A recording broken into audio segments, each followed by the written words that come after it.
अस्सलाम वालेकुम dear students. आज जो है हम केमिस्ट्री चैप्टर नंबर 1 का जो है टॉपिक स्टार्ट करेंगे, सेकंड लेक्चर, जो कि हमारा टॉपिक है evidence of atom. First lecture में हमने पढ़ा था कंसेप्ट ऑफ एटम, यानी कि एटम के बारे में पढ़ा कि वो कैसे डिस्कवर हुआ, यानी कि उसकी सारी हिस्ट्री के बारे में पढ़ा। फिर एटम क्या होता है, मॉलिक्यूल क्या होता है, कंपाउंड क्या होता है, इन सब चीज़ों के बारे में थोड़ा सा हमने ओवरव्यू किया, ताकि आपको जो है वो टॉपिक पढ़ने से पहले सारा ओवरव्यू अच्छे से हो जाए। आज जो है हमारा टॉपिक है एविडेंस ऑफ एटम। तो ये जो टॉपिक है ये ज़्यादातर एमसीक्यूज़ में आता है, लॉन्ग क्वेश्चन शॉर्ट क्वेश्चन में कभी देखा नहीं गया। फिर भी हमने इसे अच्छे से प्रिपेयर करना है, क्योंकि एग्जामिनर का कोई पता नहीं होता कि वो कब जो है इससे किसी भी टॉपिक को वो लॉन्ग में शॉर्ट में दे सकते हैं। तो अब चलते हैं अपने टॉपिक की तरफ, एविडेंस ऑफ एटम। सबसे पहले मैं आपको जो है इसके बारे में गाइड करूँगी, और इसमें से जो जो चीज़ें एमसीक्यूज़ के लिए इम्पॉर्टेंट हैं वो आपको बताऊँगी। वो आपने ज़रूर नोट डाउन करके अच्छे से उनको प्रिपेयर कर लेना है, ताकि जो है अगर इसमें से कोई एमसीक्यूज़ आए तो आप उसे क्लियर कर सकें। ठीक है, सबसे पहले है एविडेंस ऑफ एटम, यानी इसमें हमने कि एविडेंस का मतलब होता है सबूत। ठीक है, जब भी कोई आपने टॉपिक पढ़ना है ना, तो उसके टॉपिक के जो उसका टॉपिक का जो नेम है ना, सबसे पहले उसे देखें, क्योंकि नेम पढ़ने से ना हमें टॉपिक का पता चल जाता है कि इसमें क्या क्या चीज़ें हैं। तो एविडेंस ऑफ एटम, एविडेंस का मतलब होता है सबूत, ऑफ एटम यानी कि एटम का सबूत। ठीक है, अब हमने जो है एविडेंस ऑफ एटम को पढ़ना है। सबसे पहली हेडिंग है हमारी use and limitation of optical microscope, कि ऑप्टिकल माइक्रोस्कोप का यूज़ और इसकी लिमिटेशंस क्या हैं। ठीक है, ordinary optical microscope can measure the size of an object up to और अबव 500 नैनोमीटर, कि जो यानी कि लाइट माइक्रोस्कोप है, ऑप्टिकल माइक्रोस्कोप है, वो कौन से ऑब्जेक्ट्स को मेजर कर सकता है जिनका साइज़ 500 नैनोमीटर से अबव होता है। जैसा कि मैंने आपको बताया कि ऑप्टिकल यानी कि लाइट माइक्रोस्कोप जो है वो कौन सी चीज़ों को मेजर कर सकता है जिनका साइज़ 500 नैनोमीटर से अबव हो, यानी कि ज़्यादा हो।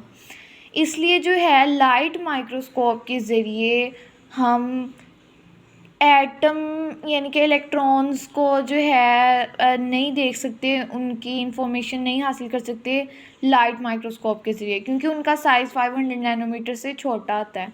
और जो लाइट माइक्रोस्कोप है वो किन चीज़ों को मेजर कर सकता है, किन चीज़ों के साइज़ को मेजर कर सकता है जिनका साइज़ 500 नैनोमीटर से ज़्यादा होता है। Thus, it does not give a clear image of the object that is smaller than the wavelength of visible light.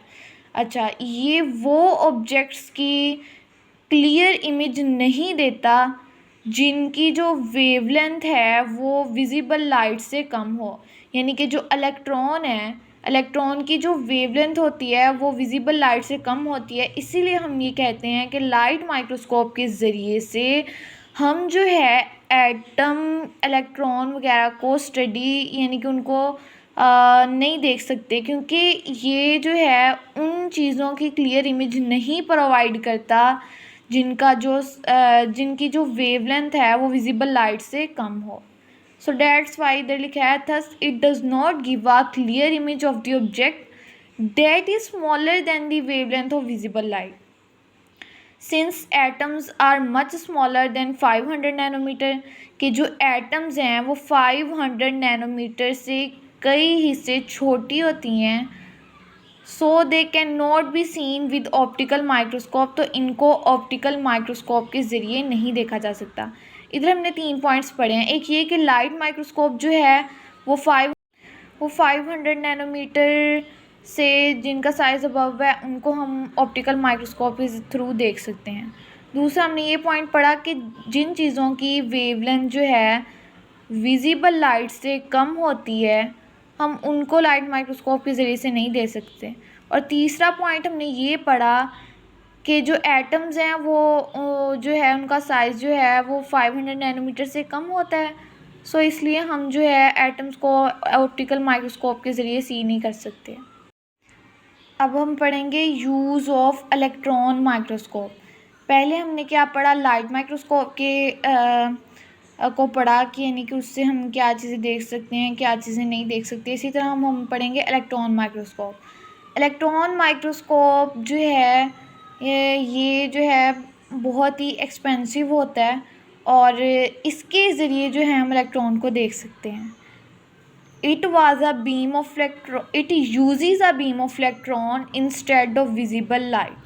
ठीक है, पहले हमने जो है लाइट माइक्रोस्कोप में क्या पढ़ा था कि उसमें विजिबल लाइट का यूज़ होता है, लेकिन इसमें क्या है, ये बीम ऑफ इलेक्ट्रॉन को यूज़ करते हैं instead of visible light.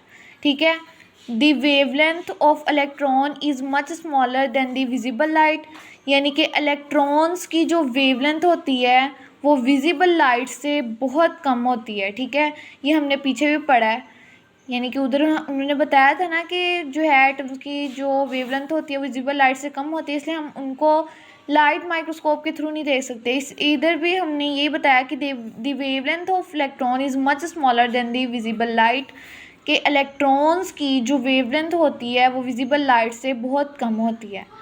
Example है, this can be magnified about 15 million times। the bright bonds in the figure are the layer of the carbon atom। ये जो फिगर है इसमें ये जो ब्राइट बैंड्स हैं, यानी कि जो ब्राइट स्पेस नज़र आ रही है, ये बैंड्स ऑफ कार्बन एटम है। ठीक है, और इसकी ये कितनी टाइम्स मैग्नीफाई की है, 15 मिलियन टाइम्स जो है इसे मैग्नीफाई करके दिखाया गया इधर। ठीक है, अब हम पढ़ेंगे x ray work. In 20th century, X-ray work has shown that the diameter of the atom are approximately 2 into 10 raised to power minus 10, 0.2 into 10 raised to power minus 9 और 0.2 नैनोमीटर। क्योंकि आपको पता है कि 10 raised to power minus 9 जो है वो nano के इक्वल होता है, इसलिए हमने इधर लिख दिया 0.2 into 10 नैनोमीटर। ठीक है, उन्होंने कहा है कि 20th सेंचुरी में एक्सरे वर्क ने हमें ये शो करवाया कि जो एटम का डायमीटर है वो अप्रोक्सीमेटली 0.2 नैनोमीटर के इक्वल होता है। ये आपने MCQs के लिए ज़रूर याद रखना है। आगे है mass of atom. Message of atom range from 10 raised to power minus 27 to 10 raised to power minus 25 kg के एटम के मैसेज की रेंज क्या है, ये आपने रेंज ज़रूर याद रखनी है, MCQs में पूछी जा सकती है। और the message of atoms are often expressed in atomic mass unit, यानी कि एटम के मैसेज को एक्सप्रेस किस में किया जाता है, एटॉमिक मास यूनिट में। 1 AMU, जैसा कि हमने पढ़ा कि एटम का जो मास है उसको हम एटॉमिक मास यूनिट में जो है पढ़ते हैं। एटॉमिक मास यूनिट को सिंबलाइज हम करते हैं AMU से, एटॉमिक मास यूनिट। 1 AMU किसके इक्वल होता है, 1.661 cross 10 raised to power minus 27 kg। और अगर हम इसको ग्राम्स में देखना चाहें तो आता है 1.661 cross 10 raised to power minus 24 ग्राम। ठीक है, यह आपने ख्याल रखना है, MCQs में पूछा जाता है और इसमें कन्फ्यूजन नहीं करनी। अगर तो उन्होंने kg यूनिट साथ दिया है तो -27 आएगा, अगर उन्होंने ग्राम का यूनिट साथ दिया है तो -24 आएगा। और ये भी MCQs के लिए बहुत इंपॉर्टेंट लाइन है, अ फुल स्टॉप में हैव 2 मिलियन एटम्स, कि ये जो एक फुल स्टॉप है, ये एक जो डॉट है, ये जो एक डॉट है इसमें तकरीबन 2 मिलियन एटम्स पाए जाते हैं। ये था हमारा आज का टॉपिक एविडेंस ऑफ एटम। इसमें से जो चीज़ें मैंने आपको हाईलाइट करवाई हैं वो आपने MCQs के लिए ज़रूर याद रखनी है, जैसे कि उसका एटम को एटॉमिक उनके मास को किस में जो है पढ़ा जाता है, एटॉमिक मास यूनिट में। उसकी मास की ये 2 वैल्यूज़ जो हमने पहले पढ़ी, 500 नैनोमीटर, और जो भी चीज़ें मैंने हाईलाइट करके आपको बताई हैं आपने MCQs के लिए ज़रूर पढ़ लेनी है, क्योंकि ये जो टॉपिक है अक्सर MCQs में आ जाता है। और वैसे आपने इसे फुली अच्छे से प्रिपेयर करना है। अगर आपको किसी चीज़ की समझ नहीं आई तो कमेंट सेक्शन में ज़रूर पूछें। अब मिलते हैं नेक्स्ट लेक्चर में। अल्लाह हाफिज़।